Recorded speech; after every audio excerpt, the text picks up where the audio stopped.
The views and opinions expressed by our guests are their own and do not necessarily reflect those of the podcast or of its host Rob Drake.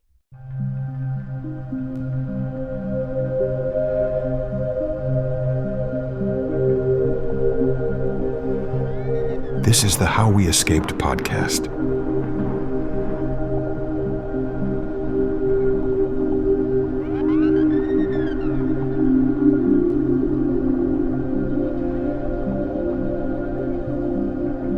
And now, here's your host, Rob Drake.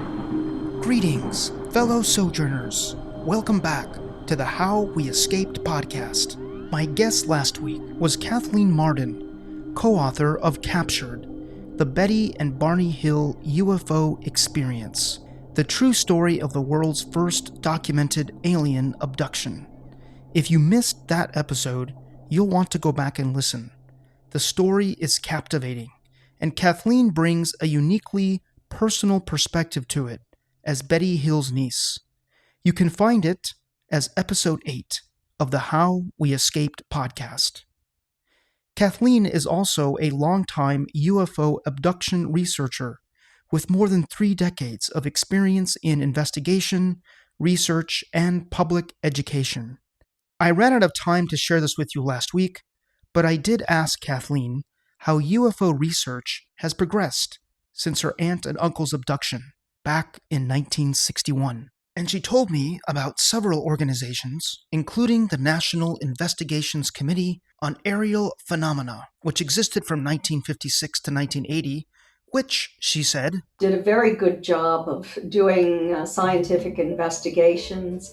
And then the Mutual UFO Network, which is the largest civilian investigative organization of UFOs around the world, is still very active and do investigations. The only problem with this is they're as good as the investigator has their own funding to do, because MUFON does not in any way pay for these investigations. So you do the very best that you can do to do an investigation where you arrive in person, you collect evidence, you collect information. Kathleen, how does one become a UFO investigator?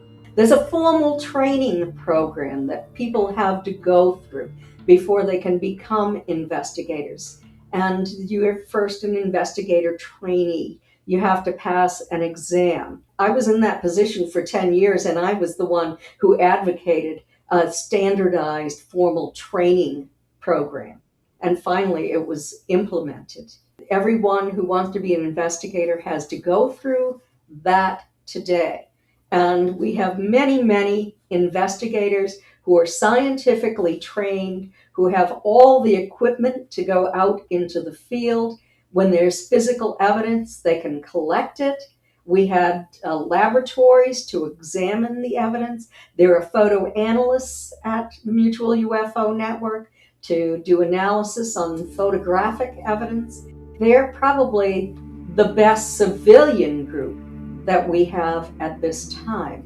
And then Kathleen told me about what happened on December 16, 2017, when Helene Cooper, Ralph Blumenthal, and Leslie Kean published an article on the front page of the New York Times about black budgets and flying vehicles, that kind of thing, and how that brought forth information that we didn't have before, that the military was involved in this study. We researchers knew this prior to this. Stanton Friedman and I had written fact fiction and flying saucers about the history of military investigation and studies.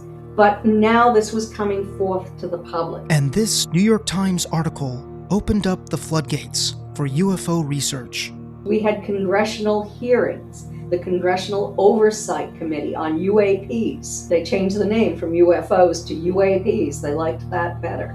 There have been whistleblowers, and there have been former military officers, high-ranking officers, former government officials who have come forward and talked about this. And now we're beginning to garner scientific interest in some universities. Also, the taboo that has been so strongly in place for many, many years is just beginning to trickle down a little bit. People don't have to worry as much about losing their careers. Former President Obama made news recently on a podcast when he affirmed that there are aliens. And then he tried to backtrack, which doesn't surprise me. Do you think there is and always has been a big government cover-up going on here? Certain members of the intelligence community know all about it, but it is available on a need-to-know basis. You have to have an above top secret code word clearance. That's the way it's always been. The Congressional Oversight Committee has made requests for information. A little bit of information has been released, but they've consistently complained about pushback from the Pentagon, who were making that decision. Now, Donald Trump has ordered the Pentagon to release those files. We'll see if they have more power than the President of the United States to enforce this cover-up. I hate to bring up the Epstein files, but given the continued cover-up there, how optimistic should we be about these UFO files? Well, a few thousand pages of the Epstein files have been released. What I think will happen is that since Donald Trump has ordered this, there will be a review of everything, and the decision will be made whether to release it or not. Or they could say, what files? We don't have any files. But, as a person who worked with Stanton Friedman, who was one of the world's top researchers of all times, did loads of archival research, FOIA requests from the government. He got a lot of information and a lot of evidence of a cover-up. Just a quick post-production note here.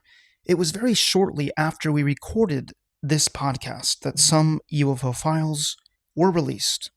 But from what I've seen so far, nothing earth-shattering has emerged, and lawmakers are calling for more transparency. Kathleen, my last question for you is, you were awarded the International UFO Congress Lifetime Achievement Award in 2021. Tell us about that award and how you won it. Well, once a year, the International UFO Congress would award the Lifetime Achievement Award to someone in the field who had made a major achievement over many, many years of research. Stanton Friedman had received it, I think, more than one time. Many leaders in this field received that award, and it was awarded to me eventually, and I was so thrilled to find that my research was appreciated. If you haven't yet heard the fascinating story of Betty and Barney Hill's UFO abduction back in 1961, go and listen to episode 8 of the How We Escaped podcast.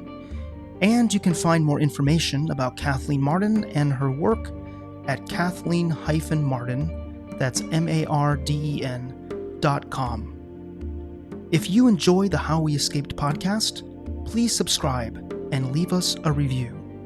Until we meet again, I'm Rob Drake. Yellabye.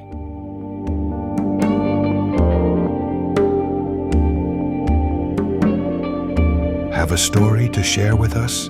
Visit howweescape.com to get in touch.